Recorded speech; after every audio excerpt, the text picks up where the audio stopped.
Ang lahat ay nagulat sa kanilang nasaksihan nang malaman nila kung sino at ano nga ba itong nakita nilang kakaiba sa loob ng drainage. Sa isang syudad na sobrang busy sa dami ng sasakyan at tao na dumadaan araw-araw, matatagpuan dito ang isang drainage sa tapat ng isang apartment na madalas daanan ng maraming tao. Isang araw, habang naglalakad ang isang lalaki patungo sa kanyang pinapasukang trabaho, may napansin ito na bigla na nga lang may lumitaw mula sa takip ng drainage. Kasabay ng pag-ungol na pag narinig ni Numan ay maiintindihan mo agad na humihingi ito ng saklolo. Agad-agad itong nilapitan ng lalaki para usisain kung ano nga ba ito.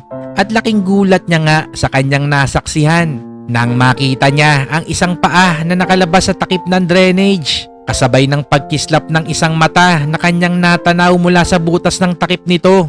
Umungol ito ng ilang beses na tila nagmamakaawa sa kanya. At nadiskubre na nga niya na ito ay isang pusa na natrap sa loob ng drainage.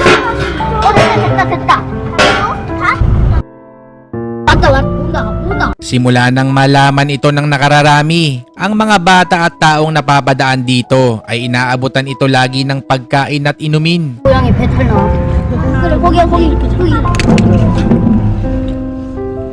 Halos araw-araw nila itong binibisita at ang pangalan na ibinigay nila dito ay Nabi. Magkahalong saya at lungkot ang nararamdaman ng mga naging kaibigan ni Nabi dahil nagkaroon sila ng kaibigan na nilalaro nila pagkatapos silang umuwi ng paaralan. At lungkot naman dahil alam nila ang hirap ng sitwasyon ni Nabi sa loob ng drainage. 진짜 저희가 이랬으면은 힘들 것 같아요. Kaya naman pagkalipas ng 2 buwan, simula nang madiskubre ng lalaki si Nabi, ay napagpasyahan na nga nila na humingi ng tulong para ma-rescue ito. 2개월 가까이 됐어요.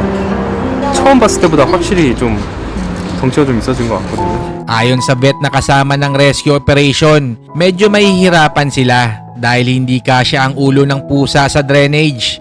At dahil sa kipot ng kanyang kinalalagyan, posible itong magkaroon ng respiratory problem kapag nagtagal pa siya dito. Kaya ang naisip nilang paraan ay dapat mapapunta nila si Nabi malapit sa manhole para madali nila itong makuha. Subalit hindi ito naging madali para sa kanila dahil nahirapan silang pasunurin at itaboy si Nabi para mapapunta sa manhole. Mabuti na lang at hindi sumuko ang kanyang mga kaibigan para tumulong dito. Nagkaisa silang lahat kasama ang mga rescuer. At sa kabutihang palad, si Nabi biglang pumasok sa butas na papunta sa manhole.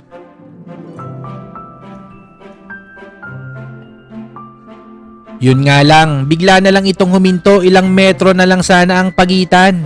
Dahil na rin siguro sa sobrang pagkalito at sa dami ng tao na nasa paligid. Ilang sandali pa ng paghihintay, biglang nanlaki ang mata ni Nabi nang marinig ang pamilyar na boses nang tawagin siya nito.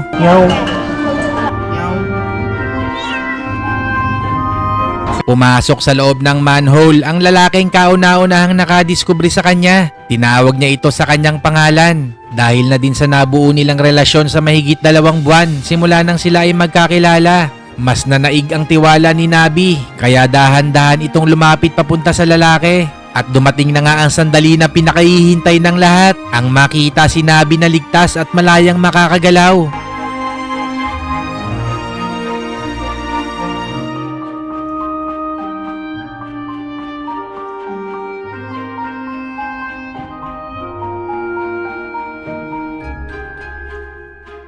At ngayon, kasama na niya ang lalaking pinagkakatiwalaan niya. Inampun na siya nito at inalagaan at masayang maglalakbay na magkasama habang nabubuhay.